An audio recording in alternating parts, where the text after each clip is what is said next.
అందరికీ నమస్కారం. సెప్టెంబర్ 17 నుండి తిరుమల శనివారాలు ప్రారంభం. ఒక్క శనివారం ఇంట్లో ఇలా పూజ చేయండి. 7 తరాల ఐశ్వర్యం. పురటాసి మాసంలో తిరుమల శనివారాలు ప్రారంభమవుతాయి. అయితే మనలో చాలామందికి తిరుమల శనివారాల గురించి తెలియకపోవచ్చు. ఈ పురటాసి మాసంలో వచ్చే శనివారాల్లో ఎవరైతే నన్ను భక్తి శ్రద్ధలతో పూజిస్తారో వారిని, వారి కుటుంబాన్ని తప్పకుండా అనుగ్రహిస్తానని ఆ తిరుమల శ్రీనివాసుడే స్వయంగా వరమిచ్చాడట. మరింతటి శక్తివంతమైన తిరుమల శనివారాల విశిష్టత గురించి ఈ వీడియోలో తెలుసుకుందాం. పురటాసి మాసం ఎప్పటి నుండి ప్రారంభం కాబోతుంది? ఈ తిరుమల శనివారంలో వెంకటేశ్వర స్వామిని ఎలా పూజించాలో ఈ వీడియోలో తెలుసుకుందాం. పురటాసి మాసం గురించి మనలో చాలామందికి అస్సలు తెలియదు. అయితే ఈ పురటాసి మాసంలోనే సాక్షాత్తు ఆ తిరుమల వెంకటేశ్వర స్వామి భూమిపైన అవతరించిన మాసం. కాబట్టి ఈ పురటాసి మాసంలో వచ్చే శనివారాలను తిరుమల శనివారాలని అంటారు.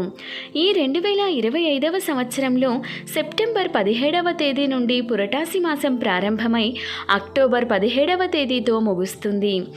సాధారణంగా శనివారం చేసే పూజలకు విశేషమైన పుణ్య ఫలితం లభిస్తుంది. అయితే ఈ పురటాసి మాసంలో వచ్చే తిరుమల శనివారాల్లో వెంకటేశ్వర స్వామిని పూజిస్తే మీ పూజలన్నీ నేరుగా స్వామివారి పాదాల చెంతకు చేరుతాయి. తద్వారా స్వామివారి అనుగ్రహంతో కోరిన కోరికలన్నీ వెంటనే నెరవేరుతాయి. పురటాసి మాసంలో మొత్తం 4 తిరుమల శనివారాలు వచ్చాయి. సెప్టెంబర్ 20వ తేదీన మొదటి తిరుమల శనివారం వచ్చింది. అలాగే సెప్టెంబర్ 27వ తేదీన 2వ తిరుమల శనివారం, అక్టోబర్ 4వ తేదీన 3వ తిరుమల శనివారం, ఇక చివరిగా అక్టోబర్ 11వ తేదీన 4వ తిరుమల శనివారం వచ్చింది. ఈ పురటాసి మాసం వచ్చేలోపు ప్రతి ఒక్కరూ ఇంటిని శుభ్రం చేసుకొని ఇంట్లో ఉన్న పాత వస్తువులన్నీ తీసేయండి. అలాగే ఒక చిన్న వెంకటేశ్వర స్వామి విగ్రహాన్ని తెచ్చుకొని మీ పూజ గదిలో పెట్టుకోండి. ఈ పురటాసి మాసంలో వచ్చే తిరుమల శనివారాల్లో వెంకటేశ్వర స్వామిని ఎలా పూజించాలో తెలుసుకుందాం. ఈ తిరుమల శనివారాల్లో ఆడవారు తెల్లవారుజామునే నిద్రలేచి చక్కగా తలస్నానం చేసి ఇల్లంతా శుభ్రం చేసుకొని ఇంట్లో వెంకటేశ్వర స్వామిని పూజించుకోవాలి. ఈ తిరుమల శనివారంలో ఇంట్లో వెంకటేశ్వర స్వామిని పూజించుకుంటే లక్ష్మీదేవి సమేతంగా వెంకటేశ్వర స్వామి మీ ఇంట్లోకి అడుగు పెడతారు. ఇక మీ ఇల్లంతా కనకవర్షంతో నిండిపోతుంది. ఈ తిరుమల శనివారాల్లో ఇంటి ముందు తప్పనిసరిగా ముగ్గు వేసుకోవాలి. అలాగే ఇల్లంతా పసుపు నీళ్లు చల్లుకొని పూజ గదిలో కూడా ఒక చిన్న ముగ్గు వేసి వెంకటేశ్వర స్వామిని పూజించుకోవాలి. విశేషంగా ప్రతి తిరుమల శనివారం నాడు స్వామివారికి అత్యంత ఇష్టమైన పిండి దీపాలను వెలిగించి దీపారాధన చేయాలి. అదేవిధంగా తులసి దళాలతో వెంకటేశ్వర స్వామిని పూజించిన వారికి సకల పాపాలన్నీ తొలగిపోయి జన్మజన్మల అదృష్టం కలిసొస్తుంది. ఈ తిరుమల శనివారాల్లో స్వామివారిని విశేషంగా అలంకరించుకోవాలి. వెంకటేశ్వర స్వామి చిత్రపటాన్ని ఎంత అందంగా అలంకరిస్తే అంత ఐశ్వర్యం మీ కుటుంబానికి కలుగుతుంది. కాబట్టి మీ దగ్గర ఉన్న నగలతో లేదా ముత్యాల దండలతో వెంకటేశ్వర స్వామి చిత్రపటాన్ని అందంగా అలంకరించుకోండి. వెంకటేశ్వర స్వామి చిత్రపటానికి గంధం రాసి కుంకుమ బొట్లు పెట్టుకోవాలి. అదేవిధంగా సన్నజాజి పూలు, గులాబీ పూలు, గన్నేరు పూలతో వెంకటేశ్వర స్వామిని పూజిస్తే విశేషమైన పుణ్య ఫలితం కలుగుతుంది. ఇక తిరుమల శనివారం పూజలో అతి ముఖ్యమైనవి తులసి దళాలు. తులసి మాలను తయారు చేసి వెంకటేశ్వర స్వామి చిత్రపటానికి వేయండి. తులసి మాల వేయలేని వారు కొన్ని తులసి దళాలను పూజ గదిలో పెట్టుకొని స్వామివారిని పూజించుకోవచ్చు. ఈ విధంగా స్వామివారిని అందంగా అలంకరించుకొని మొదటిగా గణపతి పూజ చేసుకోవాలి. పసుపుతో ఒక చిన్న గణపతిని తయారు చేసి గణపతికి కుంకుమ బొట్టు పెట్టి పూలు అలాగే అక్షంతలను సమర్పించి వెంకటేశ్వర స్వామి తిరుమల శనివారాల పూజను ప్రారంభించుకోవాలి. ఈ తిరుమల శనివారాల పూజకు చాలా దైవశక్తి ఉంటుంది. కాబట్టి ఈ తిరుమల శనివారాల పూజలో ఆడవారు భక్తి శ్రద్ధలతో చాలా నిష్టగా వెంకటేశ్వర స్వామిని పూజించుకోవాలి. ఈ తిరుమల శనివారంలో నాడు ఆడవారు పసుపు రంగు వస్త్రాలను ధరించి కాళ్లకు పసుపు రాసుకొని కుంకుమ బొట్టు పెట్టుకొని చేతుల నిండా మట్టి గాజులు ధరించి నిండు ముత్తైదువులాగా స్వామిని పూజించాలి. ఈ తిరుమల శనివారం పూజలో తప్పనిసరిగా పిండి దీపాలు వెలిగించాలి. లేదా మీకు వీలు కాకపోతే ఇత్తడి కుందుల్లో అయినా సరే దీపారాధన చేయాలి. వెంకటేశ్వర స్వామి పూజలో తప్పనిసరిగా 2 దీపాలు వెలిగించాలి. అదేవిధంగా వెంకటేశ్వర స్వామి పూజలో నైవేద్యంగా పానకం వడపప్పును శ్రీవారికి నివేదించాలి. లేదా ఒక చిన్న బెల్లం ముక్క పైన ఒక తులసి దళాన్ని ఉంచి నివేదించినా సరిపోతుంది. తిరుమల శనివారాల్లో పూజ చేసేటప్పుడు గోవింద నామాలు చదువుతూ స్వామివారిని భక్తి శ్రద్ధలతో పూజించండి. గోవింద నామాలు చదవలేని వారు ఓం నమో భగవతే వాసుదేవాయ అనే మంత్రం 108 సార్లు చదవండి, లేదా 21 సార్లు చదవండి. అలాగే ఓం నమో వెంకటేశాయ అనే మంత్రాన్ని కూడా జపించవచ్చు.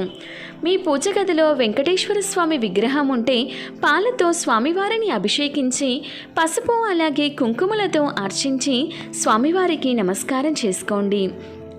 ఇక చివరిగా స్వామివారికి హారతి సమర్పించండి. పచ్చ కర్పూరంతో వెంకటేశ్వర స్వామికి హారతి సమర్పిస్తే శ్రీనివాసుడి మనసు మంచులా కరిగిపోతుంది. అలాగే స్వామివారికి సాంబ్రాణి పొగను సమర్పించి చివరిగా 3 ప్రదక్షిణాలు చేసి తలపైన అక్షంతలను వేసుకొని వెంకటేశ్వర స్వామికి నమస్కారం చేసుకోండి.